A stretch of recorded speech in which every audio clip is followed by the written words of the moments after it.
It wasn't enough just to know her.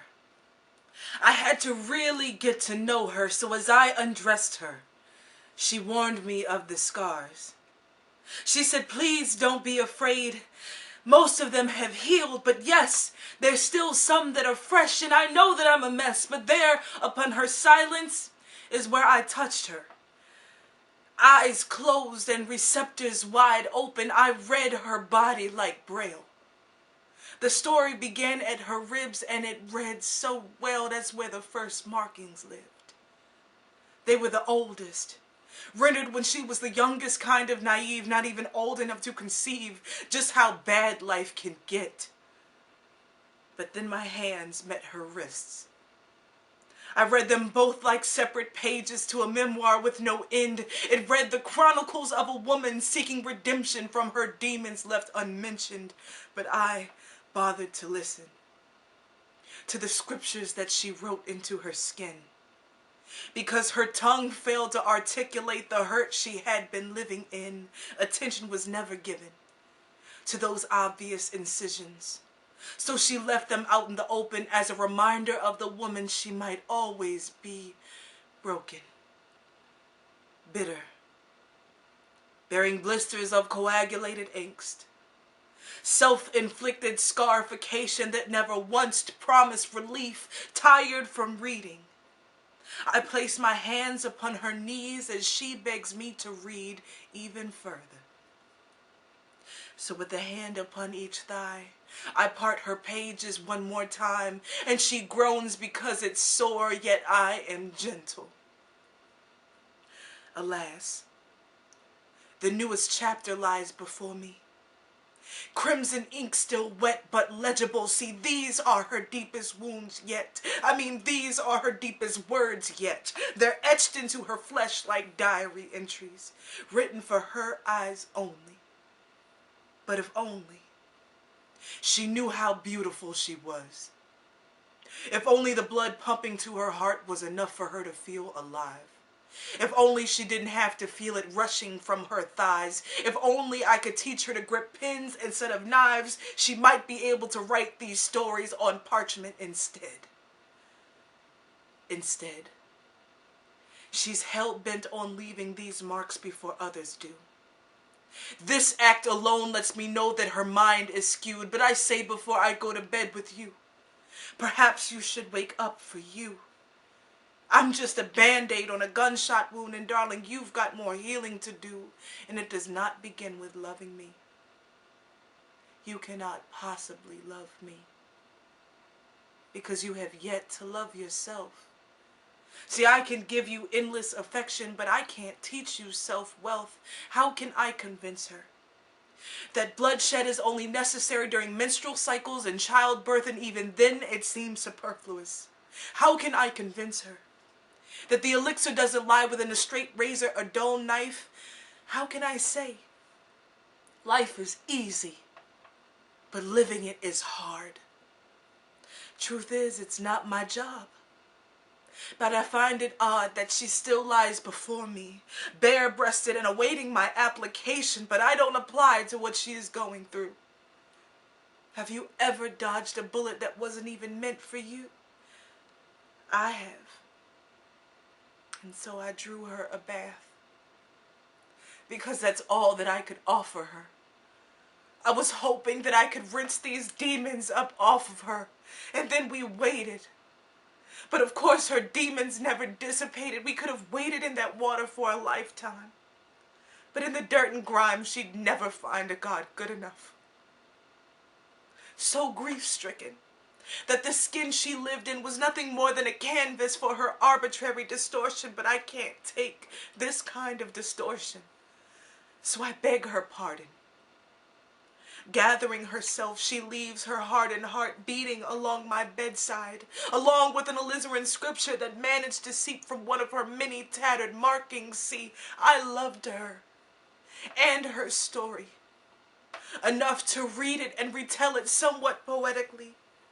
With a body so beautiful yet so fragile aesthetically, I think she'd be proud of this body, Braille.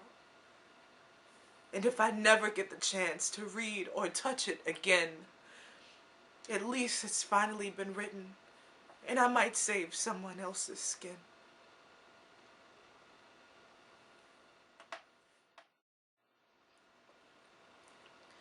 The story behind Body Braille was inspired by many women that I've encountered over the years, some romantically, some solely on the basis of friendship, who have been open enough to share with me their stories of self-harm and triumph through those entirely too dark times.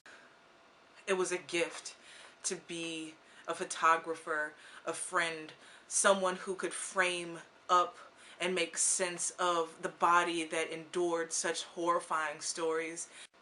It's something to behold.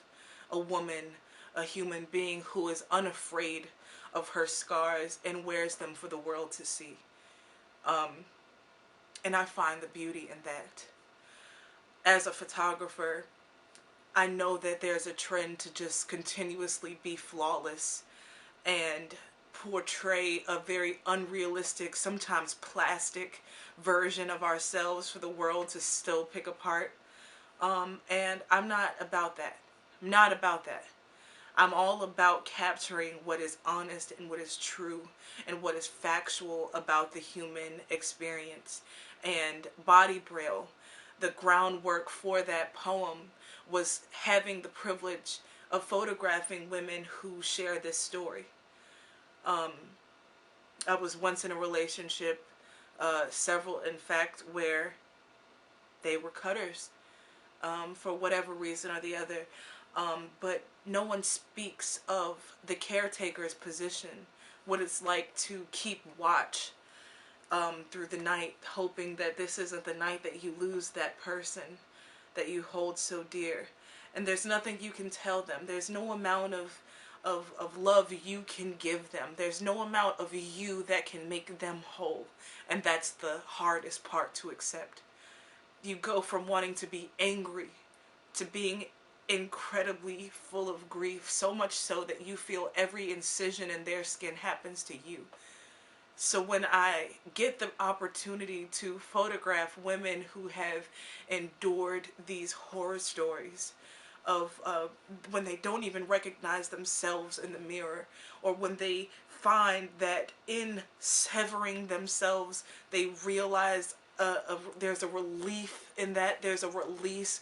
I find that it's better to share these things because you never know who's going through this with you. My gift to women, to anybody that's going through this, is the fact that I stand by you 110%. This world is so ugly and it's so hateful. And it'll get us down sometimes, and it'll sometimes get the better of us. But we owe it to ourselves. We owe it to our neighbor, to our brother, to our sister, to continue to be near and to never turn a deaf ear. To never cast shame over the things we don't understand because we didn't go through them ourselves. That is the worst thing you could do to somebody going through something that you might not be going through yourself. If someone opens up to you, listen. That might be the only opportunity they have to tell their piece. Body Braille to me is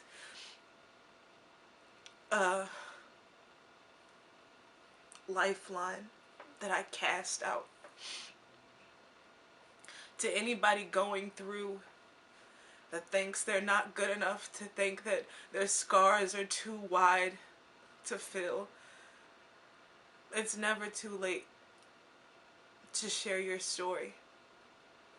It might be the one thing that keeps someone from walking in your footsteps. And that's a win.